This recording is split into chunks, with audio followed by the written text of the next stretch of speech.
Mga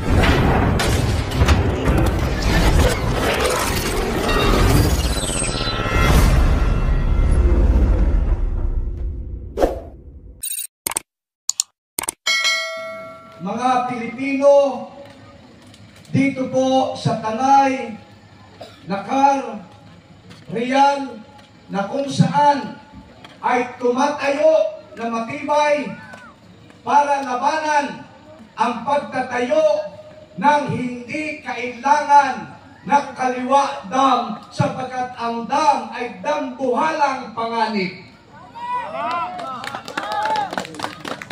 Dambuhalang panganib sa buhay at sa kabuhayan nating mga taga rito sa Infanta, Real, Nakar at Tanay.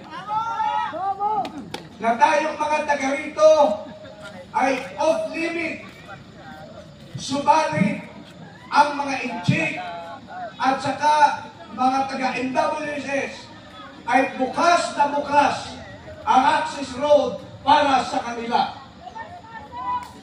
Ang Pilipinas ay natalo ng panahon ng Hapon. Ito'y dahil sa nagkaroon ng Pilipinong makapili. Ang kinampihan ay dayuhan, hindi ang kababayan. Kaya ang Pilipinas ay pupunta sa paghihirap. Kaya nga po tayo naririto at ako'y naniniwala tayo ay nasa katinukan. Alam niyo po, mga minamahal, noong 2024, libo-libong tao ang namatay dahil sa pagbuhos at ragasa ng tubig at saka po ng mga kakahuyan. Kapag ang dam ay natuloy, ang tubig ay kukulungin doon sa dam. At may dalawang masamang epekto. Una-una, kapag summer, walang aagos na tubig dyan sa ating Agos River, papunta sa irigasyon, papunta sa mga palayan, crops, at mga pang-agrikultura. Mamamatay ang sakahan, mamamatay ang paghahayupan, ang mga crops, sapagkat wala pong magiging patubig sa ating pong mga sakahan. Mawawala ang masasarap na ulam dyan sa Kainugan o Agos River, na kung saan ay marami tayong kababayan, mga kapatid na dyan naninirahan at dyan sila sanay mamuhay. Pangalawa, pag nagkaroon po naman ng tag-ulan, pag napuno po at lumagpas sa level ng Kaliwa Dam, ang mangyayari po nito, magpapapulwas at ibubuhos sa ating bayan na nasa mababang lugar. Sa kasalukuyan, may mga Chinese na gumagawa diyan, pambihira, binabastos ang kalikasan. Gumagawa sila, wala silang palikuran. Nagkalat ang kanilang mga tae diyan. Pag umaandar ang equipment, parang nililindol ang ating elementary school na naririyan. Hindi makapag-concentrate ang ating mga mag-aaral na kabataan na dapat nag-aaral. Hindi po ba tayong mga magulang nasasaktan ang ating mga anak hindi basta makapag-aral? Sapagkat pag dumaan po yung kanilang equipment, uga-uga yung eskwelahan na parang nililindol. Pinutol nila yung hose ng tubig. Ang kawawang mga guro natin, sila ang nagdudugtong at kailangan po ng CR ang tubig. Hindi po ba't ito'y karumaldumal? Hindi po ba't ito'y kabastusan? Hindi po ba't ito ay ika nga ay hindi paglilingkod sa ating mga kababayan? Kaya mga minamahal, sa Biblia ay merong sinabi, Aklat ng mga awit, Kabanata 125, na ang bundok ay sadyang ginawa ng ating Panginoon upang ito ang magbigay protection sa mga bayan-bayan. Subalit ano ang ginagawa? Sinisira. Kaya ko po'y nananawagan, naunawaan ko po yung ating mga kapulisan, mga kasundaluhan, sila po ay tauhan lamang at sumusunod sa mandato ng nakatataas. Subalit, binibigyan ho namin kayo ng kaalaman na ito ang nangyayari at hindi magiging magandang epekto. Ngayong hapon, kasama ko po si Consiel Kurt Curango. Kasama ko po si Konsihal Taoyo. Kasama ko po si Konsihala Naisa Ramos. At ang personal attendant ng ating pong Vice Mayor L. Ruanto na kasama namin tumatayo po dito. Sumulay po sa mga kasama namin narito. Sumasaludo po ako sa inyo. Umahanga, nagpapasalamat. Huwag po tayong titigil ng pakikibaka. Huwag tayong titigil ng pakikibaka sapagkat God is with us. Ang Diyos ay sumasa atin. Kuya Conrad, maraming salamat sa ating mga kaparian na naririto na sila'y nagbubos ng moral po natin. At salamat din po sa mga PNP sa seguridad na atin pong iniaano sa atin. Ine-extend po nila.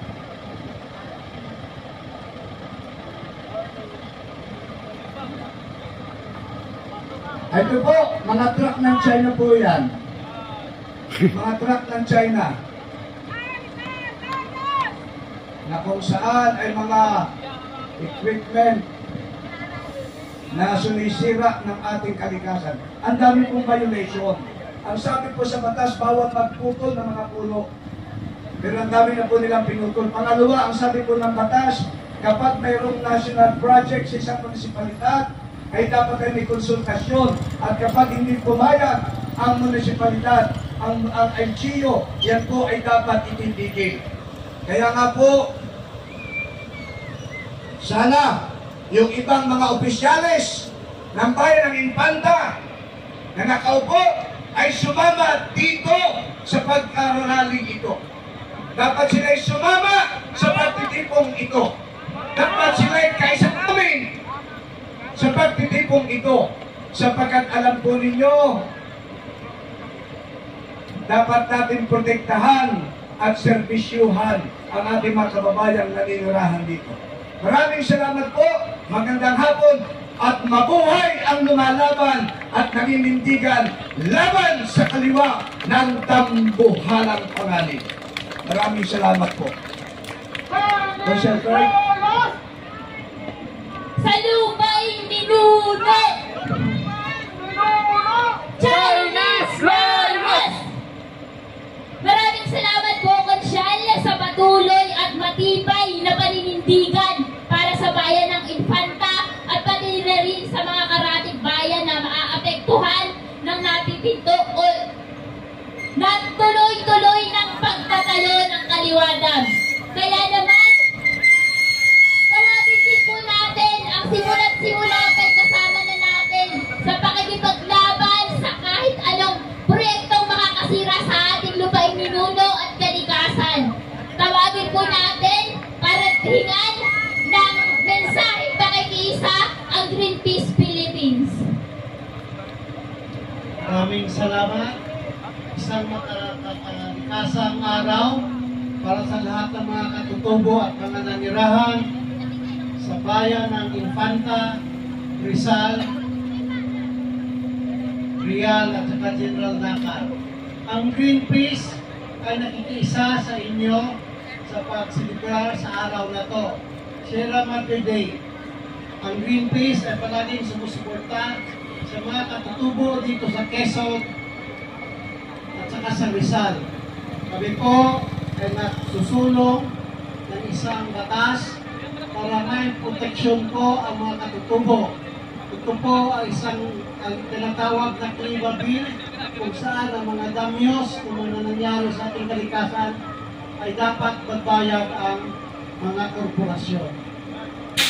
Kami po ay masaya nakikisa sa inyo at Maraming salamat po.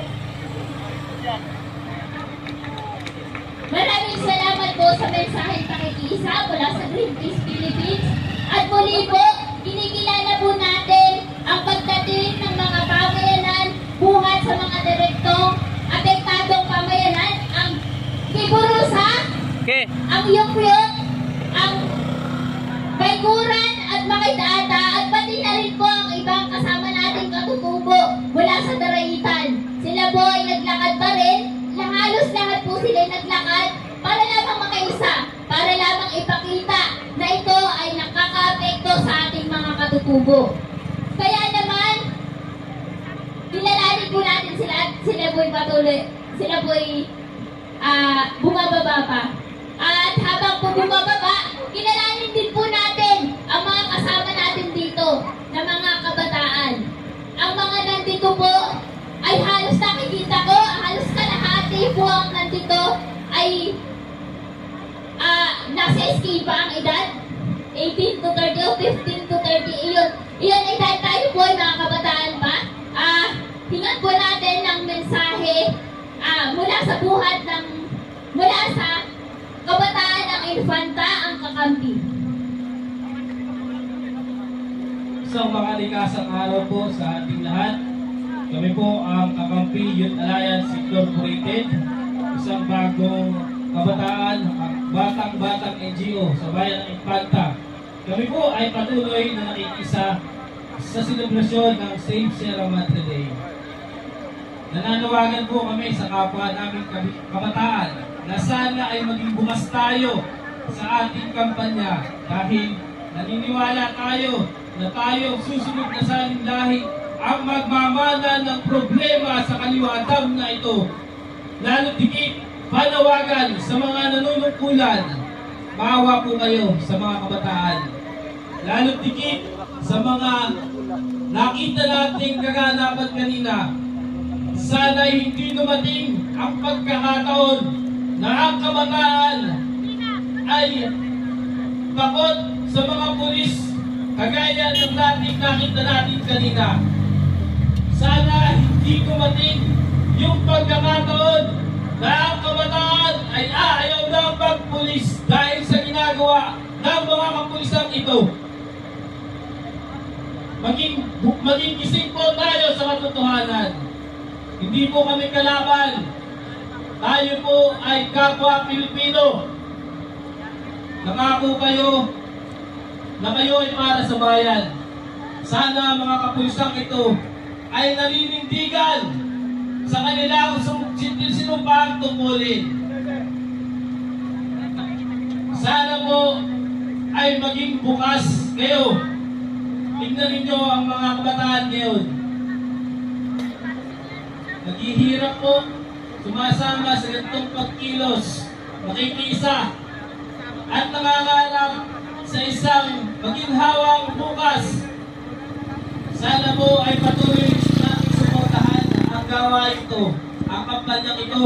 At kami po sa Kakampi Youth Alliance ay patuloy nakikilos, patuloy nasasama para protektahan ang ating inang kalikasan, ang ating Sierra Madre, upang patuloy din kumilos sa pagtutol sa proyektong makakasira sa ating kalikasan, ang proyektong Kaliwata. Maraming pong salamat. Ayun, mula po sa sinabi ni Pangulong Dick ng Kakampi, tayo po, ito pong ginawa natin ay isang bahagi ng simula para kumilos ng kumilos ng kumilos para tayo ay magtagumpay sa ating advokasya. Nararamdaman na po natin yung pong damdamin natin ngayon, ito po yung puhunan natin para tayo ay manalo. Dahil marami na pong naipanalo mula nung mga nakaraan pa dahil nagkaisa sila. At ito po yung simula. Matagal na po tayong magsimula pero patuloy po tayo magsisimula para tayo ay manalo. Kaya dahil ramdam po natin yung damdamin natin ngayon para sa ating advokasya at patuloy tayong kinaliligiran ng Diyos dahil tayo po ay nagkakaisa kahit sa patuloy, kahit sa mga nangyari kanina. Tawagin po natin ang isa isa pang pari mula sa Prelatura ng Infanta, si Father Nelbon Villanueva.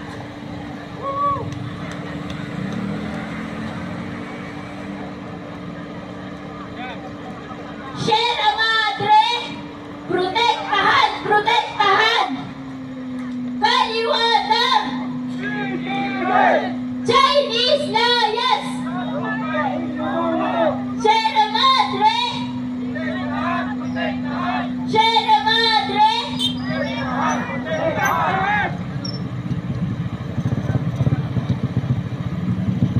Napapapalalim si Father itong umawas sa sakyan ay yung mga nasa ipakya sa Carocero. Sila yung palulubugin. Sila po yung nag-iintay sa atin doon sa baba na hindi natin napuntahan, na tayo nakaabot doon. Malapit na rin ang nilakad natin, kaya lang ay talagang may bantay doon sa malapit sa tayo nila. Ng ating minamahal na Sierra Madre, hindi na nakontento ang China na agawin sa atin ng West Philippine Sea, pati ba naman Sierra Madre? Ano na bang puso at isip meron ng China na lahat ay kinakamkam at inaagaw, ninanakaw sa atin sambayanang Pilipino. Kung ano man ang interes nila sa atin bilang bansa, bilang mga mamayan, tayo na may puso para sa kalikasan, tayo na may puso para sa bansa, tayo na may puso para sa kapwa Pilipino, partikular sa mga katutubo, hindi natin hahayaan na ito'y mapagsamantalahan. Hindi natin papayagan ito na nakakawin at agawin sa atin. Kaya sa lahat na narilito, naninindigan at lumalaban para sa ilang kalikasan, sana ay patuloy natin ang palawakin ang labang ito ay hindi lamang sa atin na narilito, kundi sa lahat ng mga naaabot ng social media na ngayon ay naka-live stream. Maabot mula dito sa buong bansa at sa buong mundo. Napakahalaga ng gawain ito ay nasa live stream ninyo. Okay? Sayang kung ito'y hindi natin may paabot o hindi natin may dala ang mensahe hanggang sa Malacanang. Hindi lamang sa mga opisina ng MWSS, ng DNR at iba pang mga ahensya, kundi hanggang sa Malacanang. Kaya hanggang tayo'y tumapayo, tumitindig, walang isang bagay ang hindi na ang mga nagmamahal, walang takot, walang pangamba. Sa mga nagmamahal, walang kakalikot, walang aatras. Sa mga nagmamahal sa kalikasan, sa mga nagmamahal sa kapwa Pilipino, lalo tigit ang mga naaargabyado. Walang ibang alay, walang ibang handog, kundi ang buhay. Kaya, harinawa, itong pagtitipo na ito ay patuloy na mangyari bilang paraan ng ating pag-eduka sa lahat ng mga tao sa kapwa Pilipino at partikular sa mga namumuno at namamahal. Kaya yung kapangyarihan ng social media, no? Mamaya gamitin ninyo kung di man kayo nakalag ngayon para ihatid ang ating panindigan at ang ating laban. Mabuhay po kayo at itong araw na ito ng Sierra Madre ay patuloy nating pahalagahan bilang nagmamahal sa kalikasan. Magandang hapon po sa inyong lahat. Salot sa katutubo at lumaing ninuno! Chinese Lions!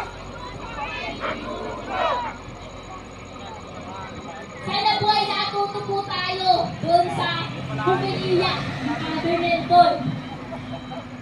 Pagpatuloy po natin